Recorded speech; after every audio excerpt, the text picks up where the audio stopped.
Okay, so the trade deadline is over in the NFL, and we had a lot of big moves. The two teams most involved in the trade deadline are two teams that right now are nowhere near the postseason. So let's delve into that because the big players were both the Dallas Cowboys and the New York Jets.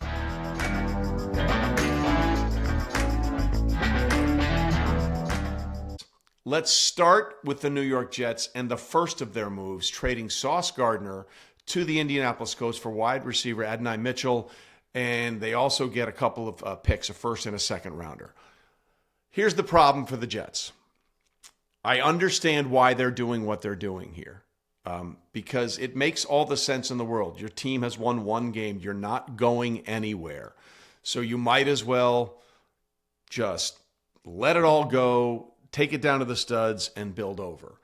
If you're a Jets fan, though, you are so tired of this. You are so tired of this. As I put out on X or Twitter earlier, the Jets are like I-95, perpetually in reconstruction and construction since 1969. That I-95 corridor is always under repair. It's going to be better one of these days, they keep saying. And the Jets are kind of like that highway. They just keep trying to resurface, repave, and find something that works. So the overall picture for the Jets here is that they trade away Sauce Gardner to the Colts, a move I really like for Indianapolis because if you look at what Indianapolis has on the back end of that defense, they have Kenny Moore, who's been a Pro Bowl player and still playing at a very high level. They have Charvarius Ward, who's played corner at a very high level for San Francisco and Kansas City in the past. He's in the concussion protocol. They're hopeful that he'll be out of that soon. Suddenly, you have three really good cornerbacks that can play defense for you, and we know the Colts have a decent pass rush. So it's not a bad move for the Indianapolis Colts. In fact, they only have to pick up, I think, 1.25 or a prorated portion of his 2025 Sauce Gardner's salary. Their big situation comes up in 2026 when there's a much bigger financial commitment. So I like this move for Indianapolis. And I actually kind of like this move for the Jets. And let me explain. The Jets are going nowhere. We are convinced of that yet again. So with the Jets' move to trade Sauce Gardner and the subsequent move to trade Quinnen Williams to the Dallas Cowboys, the Jets now, it's really interesting. If you look at the picks they have 2 first-round picks in 2026, 2 second-round picks in 2026, and they have 3 first-round picks in 2027. In fact, the 2027 Jets, should they hold on to those 3 first-round picks, would be the first team with 3 first-round picks since the 2022 New York Jets, who also had 3 first-round picks. And in 2022, the Jets picked up Sauce Gardner, now gone, Garrett Wilson, still there, and Jermaine Johnson. They had 3 really good picks. And now they're doing it all over again. In fact, the only team in recent memory in this century to have more first-round picks than the 3 first-round picks the Jets had in 2022 and the ones they are supposedly going to have in 2027.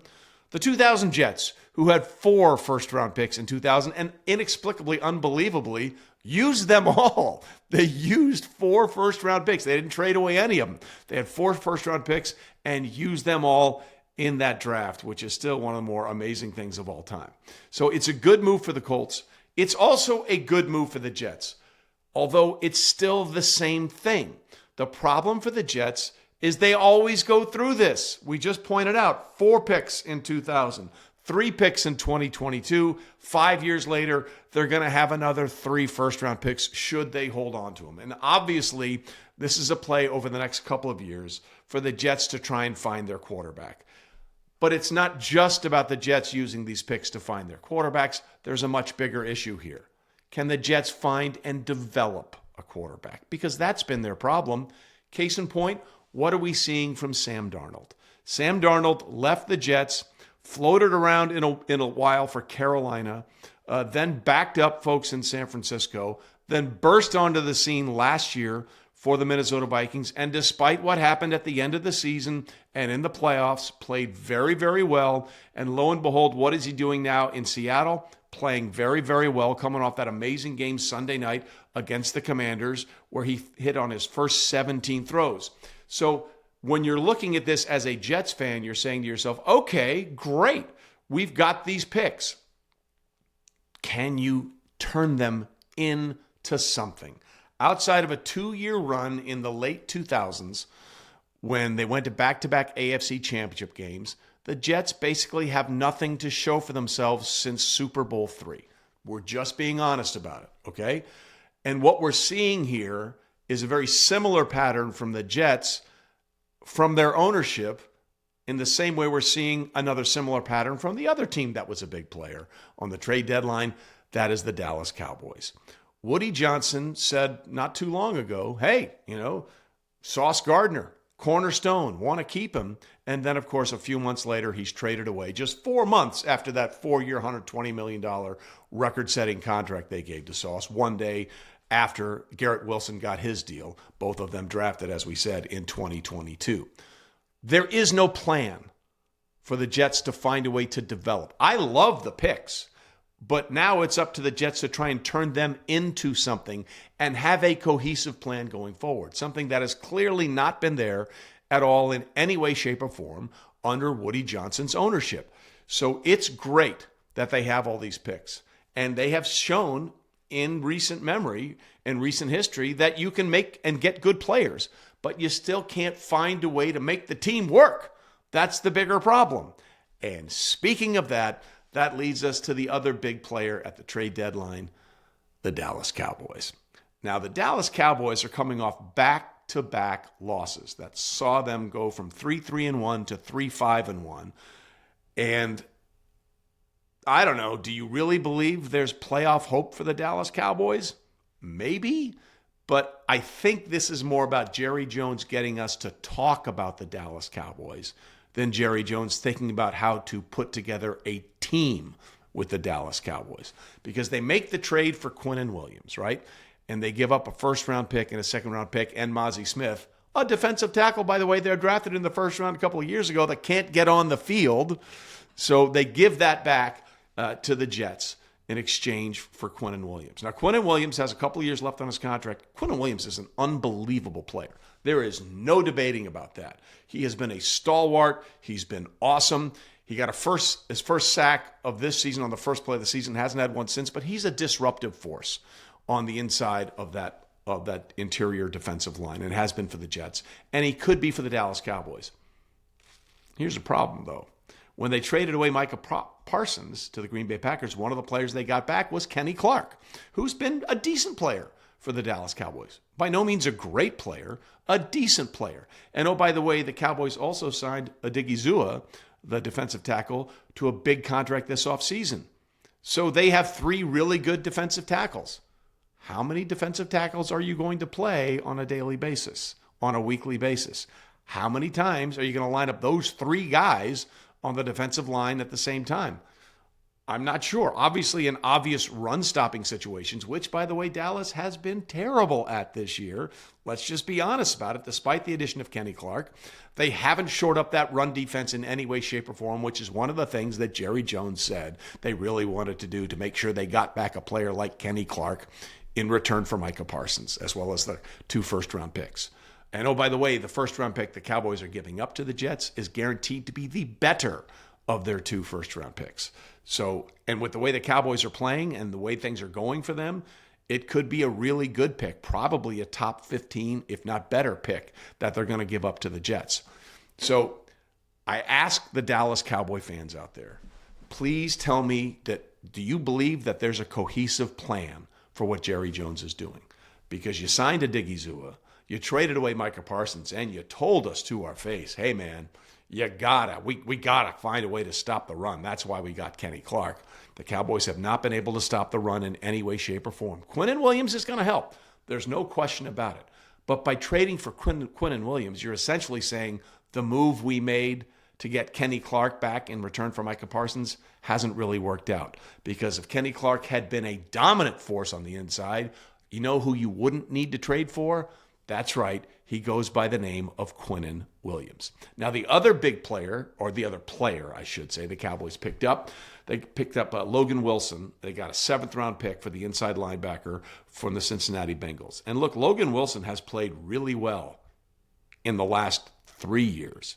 This year, 7 starts. He said he wanted to be traded. And once he said he wanted to be traded, they put him on the bench. He doesn't have a sack. He doesn't have a forced fumble. He doesn't have an interception. And I find it interesting that the Cowboys are trying to fix their defense by trading for a player on the team who's the only team that had a worse defense this season statistically than the Dallas Cowboys, and that's the Cincinnati Bengals. Now, it's not all on Logan Wilson. I understand that there are a myriad of defensive problems in Cincinnati. But to tell you how bad the Cincinnati Bengals defense has been, with Logan Wilson primarily as a starter the last 2 seasons, over the last season and a half, the Bengals have found a way to score 38 points or more 4 times and lose a game. Over the season of a year ago, 2024, and halfway through the 2025 NFL season, 4 times the Bengals have scored 38 or more points and found a way to lose. To put that in some sort of statistical value or comparison, that's as many times as the 31 other teams combined in the NFL. All the other 31 teams since the start of 2024 have found a way to score 38 or more points and lose 4 times. 4 teams have done it once. The Bengals have done it 4 times. So I don't feel this great sense of, well, here comes Logan Wilson to the rescue when he was a part of that Bengals defense the last 2 years. That has been historically awful. So he comes to the Cowboys, who've been historically awful in terms of franchise history, about how their defense is going to be fixed. And it leads to another question for the Dallas Cowboys. Again, I like the addition to Quinnen Williams. It just tells you that the other deal wasn't what you expected, and so you have to make up for that. And it leads us to another one. Remember this offseason they signed George Pickens, and we've talked about this. They signed George Pickens, or they traded for him, knowing he was in the last year of his deal. Well, you're not going to be able to pay George Pickens next year. I think the franchise tag alone would be $28 million, and I don't think the Cowboys have the riches to do that and put the tag on George Pickens next year. So in all likelihood, George Pickens, despite playing his ass off for the Dallas Cowboys, is probably not going to be a Dallas Cowboy in 2026. So wouldn't it have made more sense to trade away George Pickens and try and recoup some of those losses that you gave up to get Quinnen Williams from the Jets? Wouldn't that make more sense? And let's throw another factor in here. George Pickens' agent, you got it, is David Mulugheta, who is Micah Parsons' agent. Now, I'm not suggesting in any way, shape, or form that David Mulugheta will compromise George Pickens' ability to make money by not re-signing him with the Dallas Cowboys. But I'm also certain he would much rather see that player go somewhere else where he could make as much or more money than the Cowboys could be willing to offer because of the way he was treated with a lack of respect from the start of this thing by the Cowboys general manager and owner Jerry Jones. So again, what we don't have in Dallas is a plan. We have a reactionary owner and a general manager. He went on Stephen A. Smith's show as, I got a big trade. And then he realized he needed to make a big trade. And by putting that out there, I think the Jets kind of suckered the Cowboys into getting all these picks and these players from Jerry Jones to get Quinnen Williams. Quinnen Williams, like Logan Wilson, is signed for the next 2 years, so they got a couple of years to work with. But again, I ask you, I'm just simply asking, if you're a Cowboys fan, do you see this as a cohesive plan going forward, or do you see this as an owner who's just trying to find a way to get people to talk about his team, the Dallas Cowboys? Because if you know anything about Jerry and you know anything about his history, that is his MO. You know, Sports Illustrated did an article on him 12 years ago, well after the Cowboys' Super Bowl success in the 90s, when he had Terrell Owens here and all this stuff. And he said, I like the circus. He said, I like the headlines. It worked for us in the 90s. My man, it is halfway to 2030. What worked in the 90s ain't going to work in 2025, 2026, and not even potentially in 2027. Whatever you've tried to do as a general manager hasn't worked for 30 years. And just let's be honest about it. The Dallas Cowboys have not advanced past the divisional round in the NFL's postseason since they won Super Bowl 30. We are playing for the right to go to Super Bowl 60 in 2025 and 2026. Do you think there's another general manager in the National Football League, or, quite frankly, any other of the major sports in this country, that would still have a job with that profound lack of playoff and postseason success over a 3-decade run? The answer is obviously no. It's because Jerry Jones owns the team and Jerry wants to do whatever it is Jerry wants to do. There's not another general manager that would still be a general manager with the absolute lack of postseason success shown by Jerry as a general manager of the Dallas Cowboys. There is no plan whatsoever. They are reactionary. They are not forward-thinking.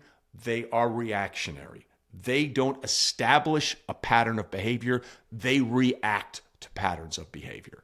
And that's why you see the Dallas Cowboys doing these things that, quite frankly, don't make a lot of sense when it comes to fundamentally building a football team around your players. Hey, I'll be the first to say it. If George Pickens re-signs with the Dallas Cowboys, I am 100% wrong, and I will wear it. But knowing the way this is going to go and the finances that involved, you just traded for 2 players, and maybe your second best player on your team isn't going to be there in 2026. And if he isn't, it's because you decided to make a contract negotiation with his agent, who happens to be Micah Parsons' agent, personal, instead of thinking about business. So the Jets, if you're a Jets fan, you like the plan, you like all the picks, you also have to deal with the history that they've never figured it out. And they've seen other quarterbacks leave that place and go on to have success. But you like the haul of picks for sure. If you're the Cowboys, there is no plan. There is no cohesive plan on what they want to do.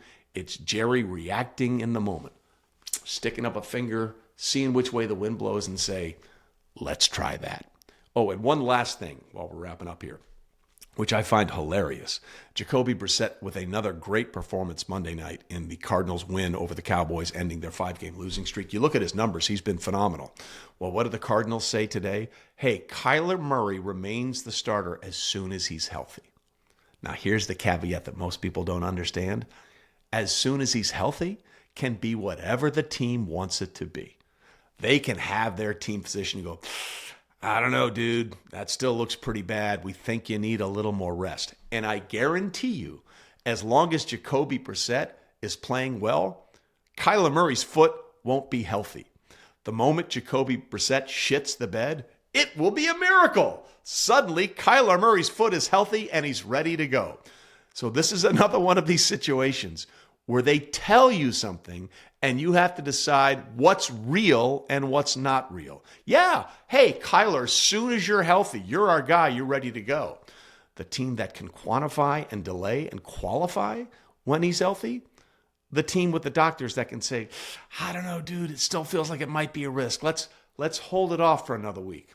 The moment Jacoby Brissett throws for 3 interceptions and under 200 yards in a big loss, it will be amazing how quickly Kyler Murray's foot and ankle will be just fine and ready to go.